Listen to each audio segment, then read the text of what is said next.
Morning students, I hope you all are safe and healthy at home. So students, आज हम maths का new chapter शुरू करेंगे जिसका नाम है chapter number 12 lines and angles. I hope कि आपने जो लास्ट हमने जो 8th चैप्टर कंप्लीट किया है उसकी नोटबुक्स आपने कंप्लीट कर ली हैं उस चैप्टर की। तो आज हम न्यू चैप्टर स्टार्ट करेंगे। So let's start with new chapter of definite. तो हम डेफिनेशन पहले हम स्टार्ट करेंगे चैप्टर की। तो फर्स्ट है जैसे इसकी डेफिनेशन, आपने सारी डेफिनेशंस और जो ये वाली सारी definition acute angle, right angle, ये सब आपने कॉपी में राइट डाउन करनी है। तो फर्स्ट है इसकी डेफिनेशन लाइन सेगमेंट। तो लाइन सेगमेंट क्या होता है? A line segment is the shortest distance between two points.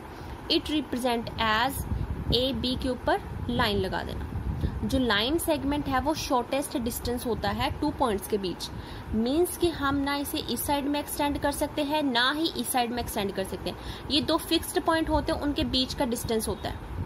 हम इसे कहीं से भी एक्सटेंड नहीं कर सकते। ठीक है, तो लाइन क्या होती है? A line is a line segment extended infinitely in both direction. It represent is as A B के ऊपर जो हम ऐसे लाइन लगा देंगे। तो लाइन क्या होती है? ये एक लाइन सेगमेंट होता है, बट इसे हम दोनों डायरेक्शंस में एक्सटेंड कर सकते हैं। बी में भी हम जितना मर्जी एक्सटेंड कर, एंड इनफाइनाइटली मतलब हम जितना चाहे उसे एक्सटेंड करी जाए। ए में भी हम जितना चाहे उसे एक्सटेंड करी जाए, तो उसे कहते हैं लाइन। जहां पे हम दोनों पॉइंट्स से जो लाइन है वो एक्सटेंड, लाइन सेगमेंट को एक्सटेंड करते रहेंगे। तो थर्ड आगे is ray. A ray is a line with an initial but no end point. It represented as A B के ऊपर ये साइन। ठीक है, तो रे में क्या होता है कि एक लाइन सेगमेंट होता है, बट इसका एक ओनली वन एंड पॉइंट होता है। एक इसका एंड पॉइंट होता है और दूसरी साइड से जो अपोजिट साइड होती है तो वहां से ये एक्सटेंड करती जाती है इनफाइनाइटली। मतलब जहां तक इसे एक्सटेंड करना है तो वहां तक इसे एक्सटेंड किया जा सकता है, तो इसे हम कहते हैं रे। तो लाइन सेगमेंट, लाइन और रे जो तीनों की रिप्रेजेंटेशन है। देखो, लाइन सेगमेंट में हमने दो एंड पॉइंट दिए, मतलब एक लाइन सेगमेंट छोटा सा हो गया, तो हमने रिप्रेजेंट भी कैसे किया? ए बी के ऊपर हमने एक लाइन लगा दी। ठीक है, कोई नहीं एरो लगाए क्योंकि हमें यहाँ से पता चल रहा है कि एक्सटेंड नहीं हो रही किसी भी साइड से, तो मतलब ये लाइन सेगमेंट है। अब लाइन देखिए, लाइन को हम दोनों डायरेक्शन से एक्सटेंड कर सकते हैं। तो हमने जो इसे रिप्रेजेंट किया वो कैसे किया है? ए बी के ऊपर लाइन लगा के दोनों डायरेक्शंस बना दी, मतलब इसे यहाँ से भी एक्सटेंड किया जा सकता है, यहाँ से भी। तो ये कौन सी होगी? ए बी क्या है? एक लाइन है। अब रे देखिए, रे में हमें गिवन है कि एक एंड पॉइंट है, दूसरी साइड से इसे हम एक्सटेंड कर सकते हैं। तो इसे भी हमने क्या किया? ए बी के ऊपर हमने ये रे बना दी, एक इसका एंड पॉइंट आ गया, एक साइड से हम एक्सटेंड कर सकते हैं। तो यही कि आगे इसकी डेफिनेशन। अब उसके बाद आ गया पेयर्स ऑफ लाइन्स। ठीक, टू लाइन्स के मतलब जो पेयर्स बनते हैं उनके बारे में जो इसके 3 टाइप्स आते हैं। फर्स्ट आता है parallel lines, intersecting lines, perpendicular lines. Parallel lines आती हैं जो आपस में चल रही हैं, जैसे हम इज इक्वल टू का साइन डालते हैं ना, इज इक्वल टू आपस में चलता रहता है। या फिर कह लो कि कोई रोड है, रोड के किनारे वो आपस में पैरेलल चलते मतलब वो आपस में मिलते नहीं है कहीं पे, ऐसे बिल्कुल उनका जो डिस्टेंस है वो हर पॉइंट पे सेम रहता है। ऐसे ही जो इनका दोनों का डिस्टेंस आपस में, लाइंस का डिस्टेंस है वो सेम रहता है, और वो जो लाइंस है वो एक्सटेंड करती जाती है। आप बिल्कुल सामने सामने होती है, जैसे रेलवे की लाइंस। तो आपको पता है ना, रेलवे की लाइंस का डिफरेंस बिल्कुल सेम रहता है। ठीक है, और आपस में वो एक डायरेक्शन में ही साथ साथ चलती जाती हैं दोनों। तो वो पैरेलल लाइंस की हमें एग्जांपल बता दी कि ठीक है, ये रेलवे लाइंस की जो है वो पैरेलल लाइंस है। उसके बाद आ गया इंटरसेक्टिंग लाइंस। इंटरसेक्टिंग लाइंस होती है जो दो लाइंस आपस में कहीं पे कट हो रही हैं। किसी पॉइंट पे कोई दो लाइंस कट हो रही हैं, जैसे मैंने एक चीज यहां से ड्रॉ की, ठीक है, दूसरी चीज मैंने यहां से ड्रॉ की। ठीक है, तो दोनों आपस में क्या हो रही है? इंटरसेक्ट हो रही है। ठीक है, तो किस पॉइंट पे ये इंटरसेक्ट हो रही है? ठीक है, तो उसे कहते हैं पॉइंट ऑफ इंटरसेक्शन। तो इसे कहते हैं पॉइंट ऑफ इंटरसेक्शन। ठीक है, तो ये दोनों लाइंस कौन सी होगी? इंटरसेक्टिंग लाइंस होगी। और थर्ड लाइन आगे परपेंडिकुलर लाइंस। परपेंडिकुलर का मतलब है कि ये भी इंटरसेक्शन में ही आता है। जैसे मैंने एक लाइन ड्रॉ की और उसके ऊपर आके कोई और लाइन गिरी, ठीक है, और बिल्कुल परपेंडिकुलर मीन्स वो दोनों लाइंस आपस में 90 डिग्री का कोण बना रही है, यहाँ से भी, यहाँ से भी, यहाँ से भी। तो आपको तो ये पता है ना, अगर हम ये रेक्टेंगल बनाए, मतलब एक रेक्टेंगल का जो हम बना रहे हैं साइन, तो वो 90 डिग्री का होता है। अगर मैं यहाँ पे 90 डिग्री ना भी लिखूं और मैं सिर्फ ये साइन लगा दूं, तो इसका मतलब ये है कि 90 डिग्री है एंगल, क्योंकि बाकी सारे एंगल हम ऐसे कर्व लगाते हैं, बट ओनली 90 डिग्री को हम ऐसे लगाते हैं रेक्टेंगल शेप में, ठीक है। तो परपेंडिकुलर लाइंस क्या होती हैं कि जब एक लाइन पे दूसरे ना के ऐसे इस डायरेक्शन में गिरे कि उनमें जो कोण है क्या बन जाए, 90 डिग्री बन जाए, तो वो दोनों लाइन क्या होती है, परपेंडिकुलर लाइंस, ठीक। अब उसके बाद देखिए कुछ एंगल्स आ गए हैं अब, acute angle, right angle, obtuse angle, ठीक है। एक्यूट एंगल में क्या है कि POQ कोई भी क्या है, ये एंगल बना हुआ है, तो इसमें जो एक्स एंगल है, एक्स एंगल वो 90 डिग्री से कम होना चाहिए, तो वो क्या होता है, एक्यूट एंगल। मीन्स वो क्या हो सकता है, 30 हो सकता है, 40 डिग्री हो सकता है, 45 डिग्री हो सकता है, 85 डिग्री हो सकता है, 89 डिग्री हो सकता है, बट 90 डिग्री नहीं हो सकता। 89 तक ठीक है, 90 से मतलब अगर कम एंगल हो तो वो कौन सा एंगल होता है, एक्यूट एंगल। अगर कोई is equal to right angle क्या होता है, अगर कोई एंगल बिल्कुल 90 डिग्री, देखो यहाँ पे इन्होंने सिर्फ ये ऐसे रेक्टेंगल सा जो बना दिया, ठीक है। तो ये क्या आ गया, x is equal to 90 degree, हमें गिवन नहीं कि 90 डिग्री है, पर इन्होंने ये जो बना दी फिगर एंगल की, तो इससे हमें ये पता चल रहा है कि 90 डिग्री है। तो राइट एंगल कौन सा होता है, 90 डिग्री, ठीक। अब उसके बाद थर्ड आ गया ऑब्ट्यूस एंगल, ठीक। थर्ड क्या आ गया, ऑब्ट्यूस एंगल। तो ऑब्ट्यूस एंगल में क्या है, POQ, ठीक। इसमें क्या आ जाएगा, 90 degree less than x less than 180। मतलब ऑब्ट्यूस एंगल में क्या है, जो भी एंगल बनेगा वो 90 डिग्री से बड़ा होगा, 90 डिग्री से क्या होगा, वो बड़ा होगा, पर 180 डिग्री से वो छोटा होगा। 90 डिग्री से बड़ा मतलब 91, 95, 100, 120, 135 या 150, 160, ठीक है। ये क्या है, 90 से तो बड़े ही सारे एंगल, पर 180 से क्या है, ये सारे छोटे हैं, तो ये एंगल क्या बन जाएगा, ऑब्ट्यूस एंगल, ओके। अब उसके बाद आ गया स्ट्रेट एंगल। अब स्ट्रेट एंगल में क्या है, स्ट्रेट एंगल का क्या मतलब होता है कि जो POQ जो एंगल बना है, POQ जो एंगल बना है हमारा, वो क्या है, मेजर इज एक्सेप्ट 180। जो स्ट्रेट लाइन में एंगल बनता है, हमने देखा है ना, आपने D देखा हुआ है ना, इस टाइप का जो D होता है, तो हम क्या देख रहे हैं, यहाँ पे 0 होती है उसकी, यहाँ पे क्या होता है, 180 होता है, ठीक है। तो मतलब वो क्या स्ट्रेट लाइन बनाते हैं, तो वो एंगल क्या बन जाता है, 0 से लेके 180 तक। तो ये भी क्या है, ये पूरा एंगल क्या बन गया हमारा, 180। जो स्ट्रेट एंगल होता है वो x की वैल्यू में एंगल कौन सा बनता है, उसमें 180, वो बिल्कुल स्ट्रेट लाइन है। वो ऐसे नहीं कि बिल्कुल ये हो तो वो स्ट्रेट लाइन है, अगर इस डायरेक्शन में हो, इस डायरेक्शन में हो, अगर हम इसमें देख रहे हैं तो ये एंगल 180 है, अगर इसमें देख रहे हैं तो ये एंगल 180 है, ठीक है।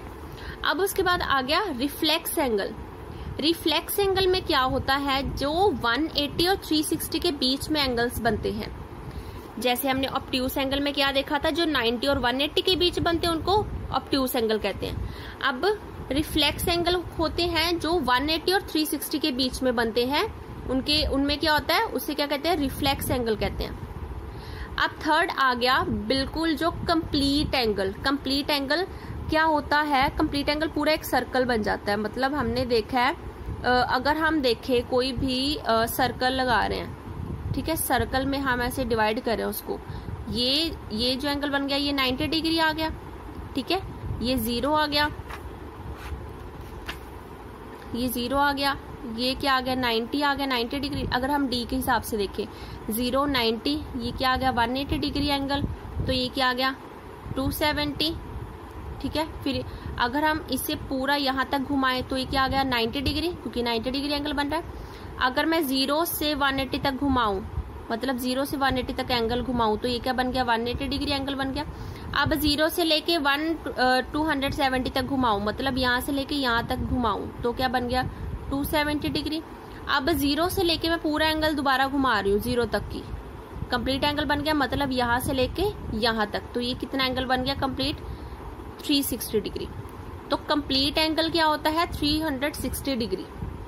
तो ये भी कंप्लीट एंगल क्या हुआ, तो एक्स की वैल्यू क्या आ गई, पूरा घूम गया ना ये गोल, तो इसकी वैल्यू क्या है, 360 डिग्री। ये इस चैप्टर की इंट्रोडक्शन है। अब उसके बाद क्या आ गया, एडजस्टेंट एंगल्स। तो उसमें एडजस्टेंट एंगल्स मतलब ये क्या था, स्पेशल पेयर्स ऑफ एंगल्स, ठीक है। अ कॉम्बिनेशन और arrangement of two angles is called a pair of angles, ठीक। तो इसमें क्या जाता है, स्पेशल पेयर्स, दो मतलब एंगल्स की कॉम्बिनेशन को हम कहते हैं पेयर ऑफ एंगल, जिसमें दो एंगल्स बन रहे हो।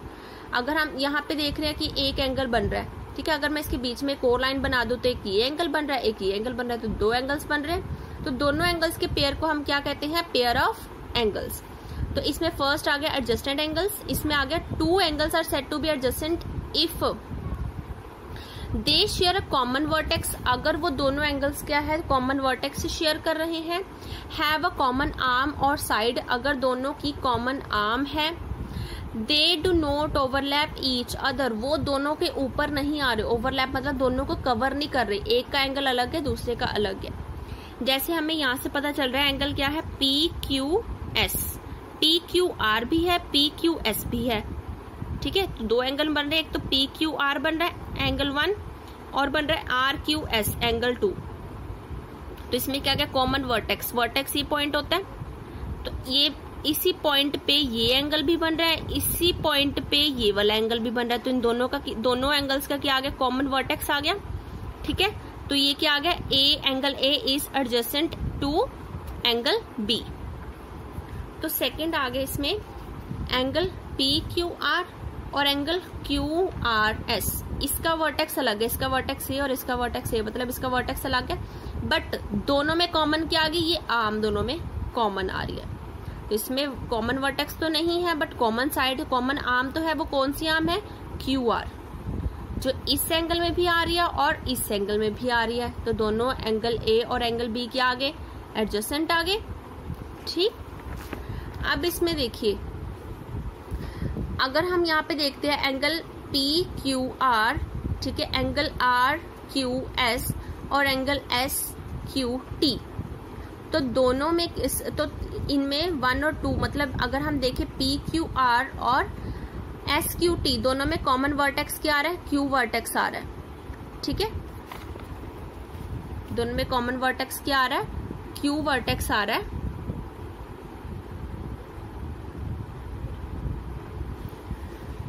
अब इसके नेक्स्ट देखिए कॉम्प्लीमेंट्री एंगल्स, ठीक है।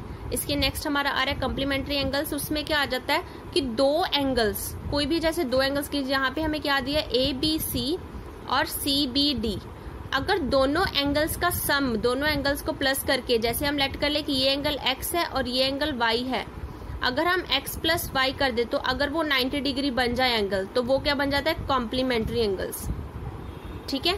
अब थर्ड आ गया सप्लीमेंट्री एंगल्स। अगर दो एंगल्स को हम ऐड करें, सम करें, प्लस करें, उसको प्लस करके अगर उनका जो सम है वो कितना आ जाए, 180 के इक्वल आ जाए, तो वो क्या आ जाएंगे, सप्लीमेंट्री एंगल्स, ठीक। अब third is linear pair. Linear pair में क्या होता है, two adjacent angles are said to form a linear pair if the sum of their magnitude is 180। In other words, a pair of adjacent angles whose known common arm are opposite rays are said to be linear pair, ठीक है। जैसे इसमें बोला गया जो triangle जो है angle PQR is adjacent to RQS, angle PQR और RQS जो आपस में एडजस्टेंट है, ठीक है। Arm PQ and SQ lies opposite in each other, तो जो आर्म है इसमें PQ और SQ वो आपस में ऑपोजिट, इसकी डायरेक्शन इधर है और इसकी डायरेक्शन इधर है, वो आपस में ऑपोजिट है आर्म्स, ठीक है। तो PQR plus RQS is equal to 1, दोनों को अगर हमने प्लस किया तो वो कितना बन गया, 180। तो दोनों क्या है आपस में, लीनियर है। ठीक है, तो इसकी कंडीशन क्या है, या तो उसमें जो आर्म्स हैं वो आर्म्स जो है वो ऑपोजिट डायरेक्शन में होनी चाहिए। ठीक है, या तो उनका एंगल जो है वो 180 के इक्वल होना चाहिए, तो वो क्या बन जाएगा, लीनियर पेयर। अगर दोनों में से उसकी दोनों प्रॉपर्टी सेटिस्फाई कर रही है तब वो क्या है, लीनियर पेयर है। ठीक है, अब उसके बाद क्या आ गया, vertically opposite angles. Vertically opposite angles का मीन्स क्या है, when two straight lines intersect each other. अगर दो स्ट्रेट लाइन आपस में टकरा जाती है, किसी पॉइंट पे इंटरसेक्ट हो जाती है, दे फॉर्म अ 4 एंगल्स। तो 4 एंगल्स बनेंगे ऑब्वियस। अगर RS लाइन जा रही है ऐसे, इस डायरेक्शन में जा रही है, लाइन एक्सटेंड हो रही है, तो उसके बीच में आ गई PQ आ गई लाइन, तो 4 एंगल्स बन रहे, ये वाला, ये वाला, ये वाला और ये वाला, 4 एंगल्स बन रहे। ठीक है, the pair of angles that lies opposite each other are called vertically opposite angle. तो जो पेयर ऑफ एंगल आपस में ऑपोजिट है, जैसे मैं बोल रही हूँ कि ये जो एंगल है ABCD, तो ऑपोजिट है, A की ऑपोजिट क्या है B, C की ऑपोजिट क्या है D। तो जो A की वैल्यू है वही B की वैल्यू होगी, मतलब A is equal to B आ जाएगा, और जो C की वैल्यू फिर वो D की वैल्यू हो जाएगी, means C is equal to D। तो ये क्या आ जाते हैं हमारे वर्टिकली ऑपोजिट एंगल्स। तो स्टूडेंट्स, आज हमने 12 चैप्टर की इंट्रोडक्शन की है।